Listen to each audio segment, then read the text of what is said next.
네, 오늘 아침 뉴스의 맥을 짚어드리는 시간 뉴스연구소 CBS 조팀 기자 김준일 시사평론가와 함께합니다. 안녕하세요. 예, 안녕하세요. 네, 조팀 기자 첫 뉴스 뭐부터 볼까요? 네, 무슨 수를 써서라도 집값 잡겠다. 이재명 대통령이 최근 소셜미디어에 하는 말들이죠. 네, 맞습니다. 한마디로 이번만큼 진짜 다르다라는 신호를 시장과 이제 국민에게 각인시키려고 하는 것이다. 이렇게 볼 수 있는데 주말 사이에 연이어 계속 메시지를 냈는데 지난주에도 저희가 양도세 중과율이 없다 이 메시지를 SNS에 계속 올렸었다고 했었잖아요. 여러 번 올렸죠. 네, 맞습니다. 이번 주말 사이에도 연이어 계속 글을 올리면서 좀 정면 승부하는 모습인데 우선 지난 금요일에 그 자신의 X에 부동산 정상화는 5,000피, 그러니까 코스피 5,000피 그리고 계곡 정비보다 훨씬 쉽고 더 중요한 일이라고 했는데 이 발언에 대해 야권에서는 그렇게 쉬우면 왜 지금까지 못했느냐 이런 비판이 나왔어요. 그러니까 토요일 밤에는 이 국민의힘을 겨냥해서 말 배우는 유치원생처럼 말을 제대로 못 알아듣는 분들이 있다 이렇게 직격을 했고요. 표 계산 없이 국민을 믿고 비난을 감수하면 될 일이다. 그러니까 뭐 지방선거를 앞두고 표 계산하고 이런 게 아니라 그냥 전공법을 쓰겠다 이런 메시지를 낸 것으로 보여요.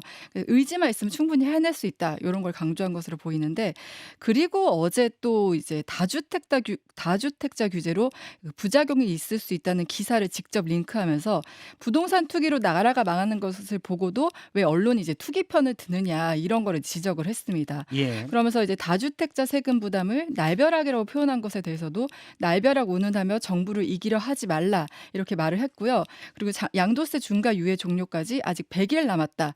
구체적인 시한까지 언급을 했습니다. 그러니까 이제 빨리 이제 다주택자들은 집을 팔라 이런 메시지를 낸 거죠. 제가 당내 고위 관계자 작년에 얘기 들었었던 게 당 내부에서 그때 당시 여론조사를 돌렸었는데 부동산 상승 원인으로 투기를 꼽았다는 대답이 제일 많았다는 거예요. 예. 그러니까 요런 것들을 봤을 때 지금 대통령 메시지도 투기 기대를 꺾겠다 요런 걸 좀 강조하는 것으로 보이고요.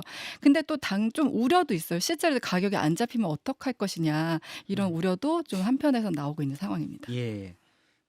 정치적 유불리에서 벗어나면 반드시 불가능한 일은 아니다. 집값 잡는 게 이게 이재명 대통령이 소셜미디어에 올린 글인데 보통 선거 앞두고 설마 세금을 어떻게든 부담이 커지는 그걸 그렇죠. 하겠어라는 거에 대해서 걱정하지 마. 네. 할 거야. 뭐 이런 메시지로 들립니다. 네, 맞습니다. 오세훈 시장까지 이 논란에 가세했다고 하는데 쟁점이 뭔가요? 그러니까 지방선거에서 가장 중요한 이슈로 이제 부동산이 꼽히고 있잖아요. 예. 그렇다 보니까 이제 오세훈 시장도 여기 참전한 것으로 보이는데 정부가 지난주에 6만 가구 이제 공급 계획을 발표를 했었잖아요.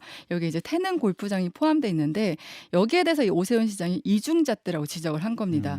그러니까 정부가 종로 세운지구 개발은 이제 문화유산 훼손이라고 하면서 반대를 하면서 왜 세계 문화유산인 태릉 강릉 요 인근 태릉 골프장에는 주택 공급을 추진하는 것이냐 이건 이제 모순이다 이런 주장이에요. 그러면서 SNS에 유네스코 세계문화유산 경관 훼손 우려를 이유로 반대하면서 정작 태릉 강릉이라는 세계문화유산 바로 옆 태릉 골프장에는 대규모 주택 공급을 추진하고 있다 이렇게 비판을 했고요. 예. 세운지구가 안 되면 태릉 CC는 더더욱 안 되는 것이다. 반대로 태릉 CC가 가능하면 세운지구도 가능해야 된다. 이런 이제 주장을 했습니다. 그러자 이제 민주당에서도 좀 서울시장 후보군으로 거론되는 정원호 성동구청장도 즉각 반박을 했는데 원칙에 따라 받으셔야 할 세계 유산 평가를 회피한 채 디테일이 틀린 말만 반복하고 있다 이렇게 지적을 했어요. 그러면서 세계 문화유산 인근 개발은 세계 유산 영향 평가를 받으면 된다. 그러니까 태릉 골프장을 세계 유산 영향 평가 받겠다는 전제로 검토를 하고 있다는 건데 예. 왜 이제 그 주장보다는 그러니까 세운지구는 그 유네스코가 영향 평가를 요구했음에도 서울시가 이를 무시하고 하는 거 아니냐 이런 이제 비판을 하는 겁니다. 그러니까 태릉 CC 인근은 세계 유산 평가를 받으면 되는 거 아니야? 그리고 받을 거다라는 네. 얘기고 다만 오세훈 세운지구는 시장은 그게 아니다라는 네. 게 이제 여당 측의 주장인 거네요. 알겠습니다. 김준일 평론가 일단 대통령이 이렇게 부동산 문제를 최근 X가 이제 옛날 트위터죠. 예. 여기 많이 올리고 있습니다. 어떻게 봐야 할까요? 원래 이재명 대통령이 SNS를 잘 쓰기는 했는데 예. 그 빈도수를 보면 최근에는 좀 급증했어요. 예. 이렇게 그리고 특정 정책에 대해서 집요하게 좀 이렇게 하는 것도 좀 이례적이라고 보는 게 맞을 것 같아요. 예. 그래서 이제 뭐 일각에서는 이재명의 트럼프화냐 뭐 이런 얘기도 있어요. 근데 이게 비슷한 맥락이 있습니다. 무슨 얘기냐면은 먼저 일단 던져봐요. 먼저 던져보고 여론을 살피고 정책은 뒤에 옵니다. 예를 들면은 트럼프 대통령도 25% 관세 인상하겠다라고 본인이 그 이제 트루스 소셜 거기에다가 올렸지만은 실제 그게 미국 행정부에서 이뤄진 건 아니잖아요, 지금 한국에 예. 대해서. 그러니까 이거를 가지고 이를테면 정치적 효과를 얻거나 아니면 일종 여론을 떠보거나 협상의 수단으로 쓰거나 이런 식으로. 이게 근데 이제 장점이라고 한다라면은 모든 국정 운영의 주도권을 대통령이 쥐고 간다라는 겁니다. 뭐 미국도 마찬가지죠. 트럼프가 한마디 하면은 계속 다 쓰고 여야 반응 나오고 이렇게 지금 언론도 보도하고 이런 식으로 가잖아요. 이게 예. 지금 비슷한 맥락으로 가고 있다. 이게 일종의 재미를 보는 부분이 있기 때문에 대통령이 최근에 이렇게 집중적으로 한다고 보면 됐고, 그게 뭐 이제 설탕 부담금 도입이라든지 이것도 뭐 비슷한 맥락으로 보면 될 것 같고, 대통령이 이걸 예. 완전히 이슈를 주도할 수 있다라는 거네요. 주도하고 있죠 이미. 그리고 지금 이 그 박성태 뉴스쇼에서도 지금 첫 번째 이거를 다루고 예, 그렇죠. 있으니까. 다만 이제 이게 대통령이 얘기하는 게 정확하게 뭔지가 좀 모호한 부분이 있어요. 무슨 얘기냐면 부동산 안정화라는 얘기잖아요. 이게 큰 틀에서 예를 들면 뭐 어떻게 그러니까 아주 세세하게 가는 게 아니라 부동산 시장을 안정화한다라는 거면 어디까지 하면 안정화인가? 어디까지 하면 안정화인가? 그러니까 이게 그래서 이런 느낌이에요. 저는 그러니까 이거를 나는 지금 이재명은 합니다. 5,000피도 했고 뭐 계곡정비도 했고 이재명은 합니다. 그래서 이것도 반드시 하겠다. 예. 근데 그게 어떻게까지 하는 게 이게 하는 건지에 대해서는 정확하게 지금 얘기는 안 하겠지만 부동산 안정화 하겠다라는 큰 틀에서의 그런 가치, 그거로 보면서 내가 이런 소위 말하는 개혁 대통령이다, 개혁 지도자라는 그 어떤 이니셔티브를 좀 계속 쥐고 가려는 거. 그래서 그거를 반대하는 거는 되면 일부 언론 그리고 야당은 이거는 뭐 발목을 잡는 이런 식으로 이제 가려는 것 같아요. 근데 문제는 이게 결과로 나와야 되잖아요. 결과로. 예. 이때면은 뭐 대통령이 지금 발언 시점을 했는데 지금보다 집값이 뭐 평균적으로 떨어진다든지 뭐 이런 게 나와줘야 되잖아요. 그게 나올 수 있을 것이니까 일종의 퇴로를 막는 정치가 아닌가 이런 우려도 여권에서는 일부 나오거든요. 혹시 그래도 집값이 오르면 오히려 정부 정책의 신뢰성을 잃을 수가 있다 이거죠. 언론에서 쓰겠죠. 이재명이 얘기했음에도 불구하고 서울 아파트 집값 뭐 2% 상승 뭐 이런 게 이제 언론에 나오기 시작하면은 이재명 대통령이 해왔던 그 이미지나 이런 것들이 이재명도 안 되는구나. 이재명도 허언 날렸구나. 뭐 이런 것들. 그런 거고 지금 이거 뭐 그런 예. 것도 있는 것 같아요. 그러니까 문재인 정부 때 숱한 부동산 정책을 내놨지만 물론 기본적으로는 길게 장기적으로는 수요 공급 문제가 있겠지만 부동산 정책을 많이 내놨지만 사실은 번번이 별 효과가 없다.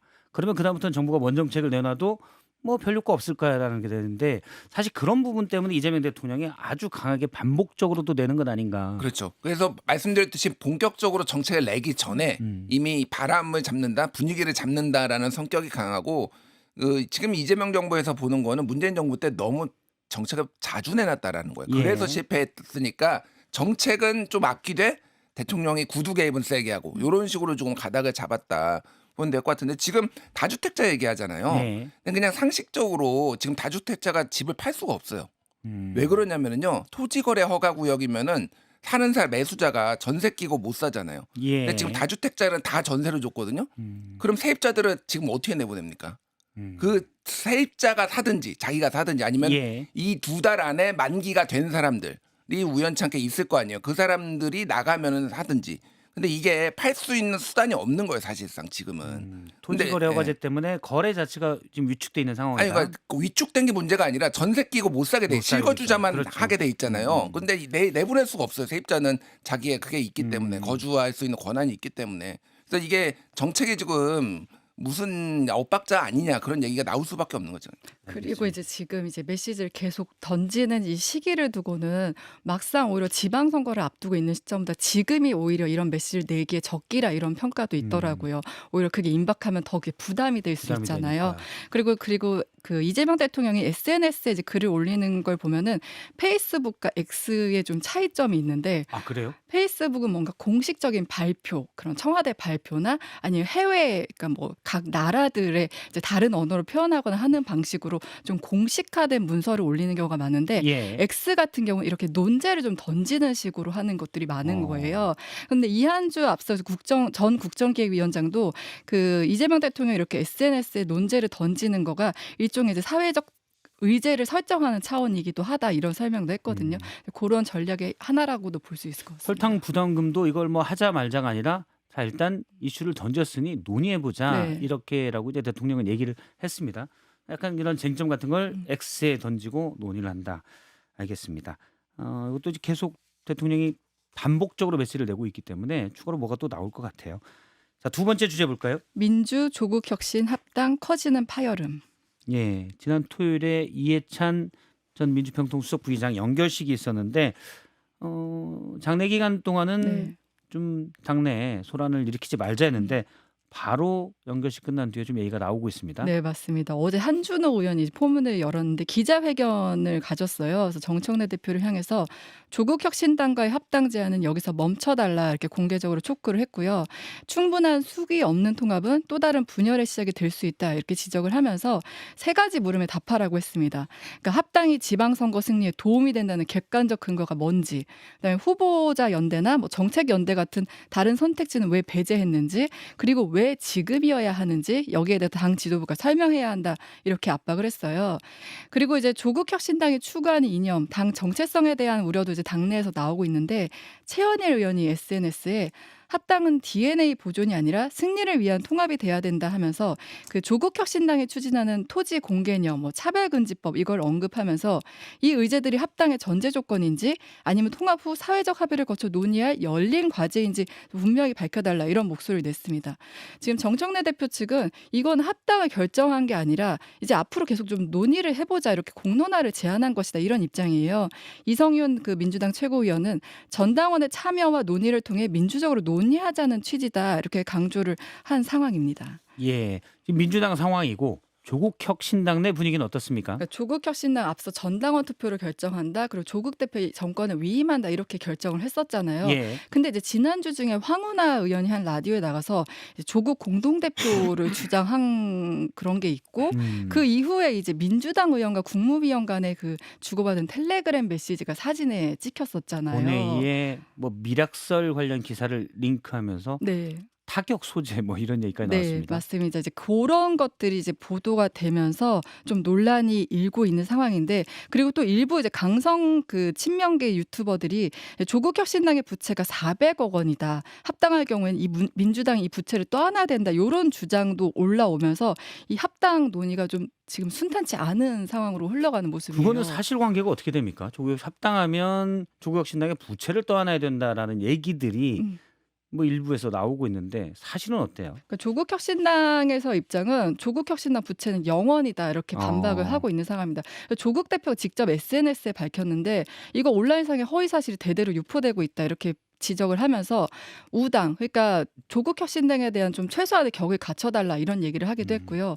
어제 이혜민 사무총장도 기자 간담회를 했는데 좀 불쾌감을 드러냈어요. 그러니까 사전 미락설이 음모론이라면서 이 양당 간의 공식 논의나 실무 협상 한 차례도 없었다 이렇게 선을 그었고요. 그 혁신당 부채설 이런 것에 대해서도 모욕적이다 이렇게 이제 불쾌감을 나타냈습니다. 당내 한 그 조국 혁신당 의원에게도 지금 상황을 물어봤는데 이 합당 과정 논의 과정이 좀 폭력적이다 이런 표현까지 쓰더라고요. 예. 그래서 이제 조국 혁신당 입장은 흡수합당 없다고 했지만 지금 논의되는 과정들이 조국 혁신당 입장에서는 좀 모욕적이다 이런 입장입니다. 우리가 소수당이라고 이렇게 무시하는 거 아니야? 뭐 이런 분위기가 조국 혁신당 내에 있다는 거죠. 예, 김준일 평론가 좀 여쭤보도록 하겠습니다. 일단 뭐 400억 설은 말이 안 된다고 보는 게 보통 정당이 빚을 많이 질 때 대선 아니면 총선에서 지역구 대폭 예를 들면 정의당 같은 데가 옛날에 지역구 많이 나가면은 그 당에서 예. 보조금 내주고 그랬거든요. 조국 혁신당은 그래 본 적이 없습니다. 지역구원을 내보진 않았죠. 예, 그러니까 당이 빚을 질 만한 뭐 돈을 써야 되지만은 그렇게 돈을 쓸 만한 그게 일이 없어요. 없었다. 그러니까 뭐 400억 원 저는 말이 안 된다고 보고 영원인지는 제가 확인을 못했지만 조국 대표가 맞겠죠. 그러니까 이것도 다 이제 반대쪽 하는 쪽에서 막 말을 만들어내거나 뭐 이런 거니까 굉장히 감정적으로 상할 수 있겠다. 근데 예. 이것도 통과 의례라고 좀 보는 분들이 많아요. 그러니까 한 번은 이렇게 시끌벅적하고 그 다음에 좀 진중하게 얘기를 하고 다만 이게 전선이 좀 복잡해진 게 차기 당권 구도와 그리고 정청래 대표에 대한 반감들을 이용해서 또 그거를 자기 정치를 하거나 뭐 이런 것들이 다 섞여 있거든요. 예. 예를 들면 한준호 의원 지금 어쨌든 경기지사에 출마를 하려고 하고 또 친명을 이렇게 앞세우는 분이잖아요. 대통령의 예. 뜻을 잘 알고 있다라고 평가를 받아왔죠. 예.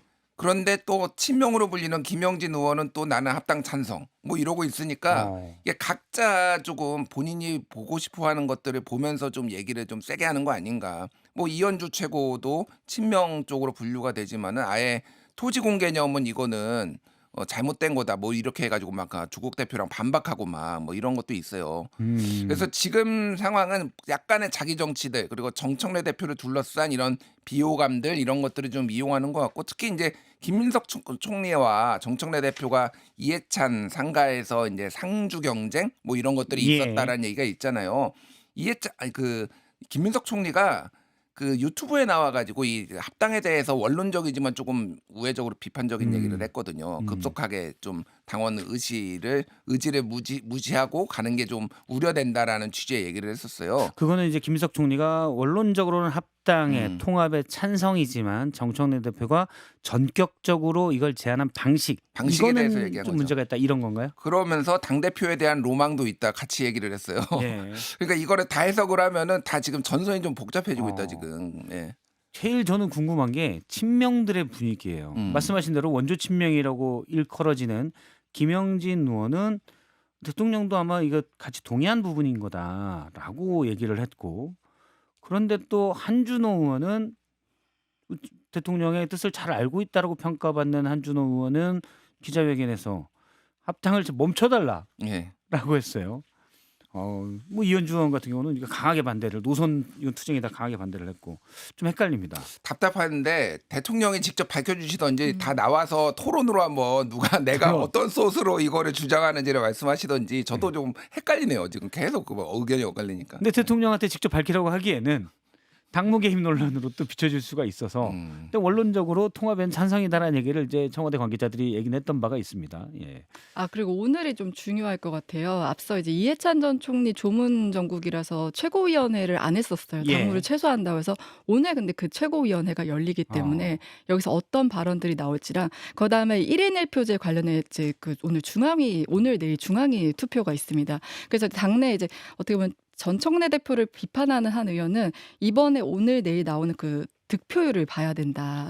그러니까 1인 1표제에서는 원론적으로 다 찬성하는 그 공감대가 있다고 하잖아요. 그럼 이제 1인 1표제가 지금 요 합당 문제가 결부되면서 이 득표율이 어떻게 나오는지 봐야 될 것이다 이런 얘기를 했고 또 정청래 대표 측 관계자는 결과적으로 당원들이 집단 지성으로 해결해 주실 것이다 이런 얘기를 하더라고요. 예. 네. 집단 지성으로 해결이라는 건 결국 당원 투표에 갈 것이고 합당이 통과될 것이다. 이 얘기인 거죠. 그걸 이제 기대를 하는 거죠. 네. 네. 절차를 진행하겠다. 그런 부분으로. 알겠습니다. 다음 주제 볼까요? 급락세로 돌아선 가상 자산.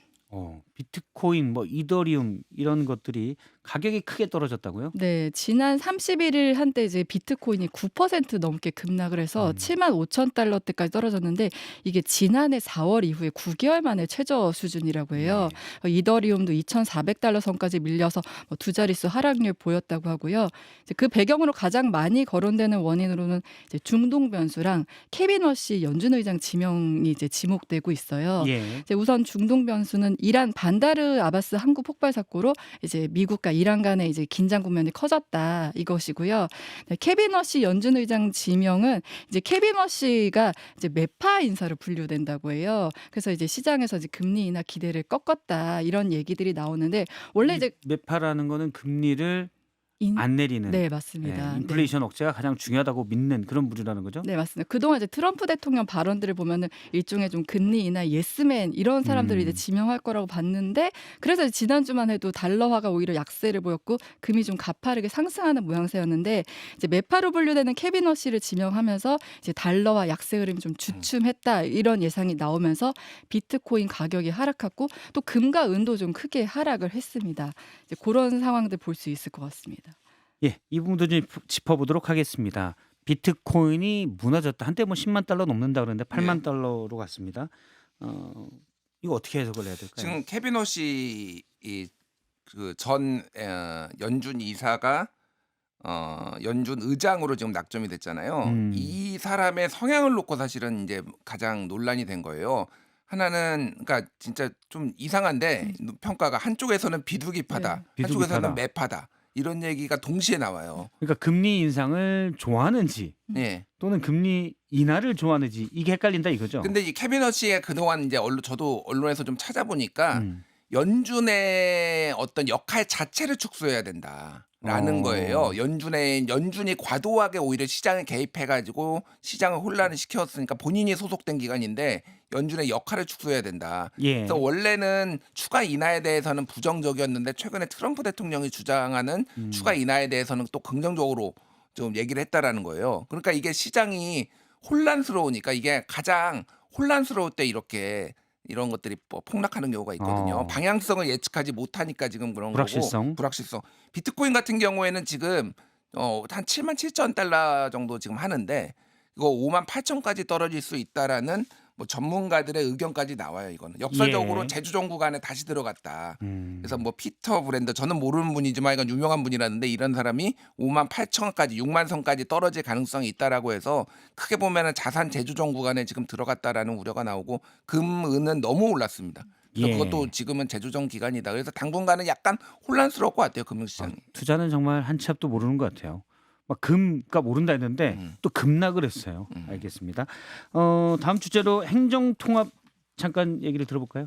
네, 지금 6.3 지방선거 앞두고 행정통합 얘기가 이제 전국에서 이제 나오고 있는 상황인데 이제 큰 흐름을 보면은 4개 축에서 진행이 되고 있어요. 전남, 광주, 대구, 경북, 대전, 충남, 부산, 경남인데 지금 속도를 제일 내고 있는 건 전남, 광주 이쪽입니다. 예. 시도지사 구상 그 전남, 광주 이제 시도지사 구상이 나온 뒤에 여당 차원의 특위 논의와 특별법 발의까지 이어지고 있는 상황이에요. 그 여기 관계자한테도 좀 물어보니까 지금 굉장히 잘 되고 있다 이런 얘기를 하더라고요. 대구 경북도 이제 통합특별시 설치 특별법이 발의가 되고 있는데 이제 반면 대전 충남 같은 경우는 통합 찬반이라기보다는 통합 조건, 그러니까 뭐 특례나 재정 문제, 조세 이양을 두고서는 좀 힘겨루기가 본격화됐다는 이런 평가 나오고요. 예. 부산 경남 같은 경우도 좀 이제 속도 조절을 택했다 이런 얘기 나오는데 이게 각 지역별로 이제 그 후보자 출마할 사람들의 각 이견이 다 있는 거죠. 각자 이점이 다 다르기 때문에 그렇기 때문에 지역별로 좀 차이를 보이고 있다 이렇게 볼 수 있습니다. 지역별로 차이를 보다. 이거는 속도가 되는 곳은 이번 지선에 통합해서 뽑을 수가 있고 그렇지 않은 곳은 또 넘어갈 수도 있고 그렇다고 봐야 되겠군요. 네, 알겠습니다. 여기까지 듣겠습니다. 조태임 기자, 김준일 평론가였습니다. 고맙습니다. 감사합니다. 감사합니다.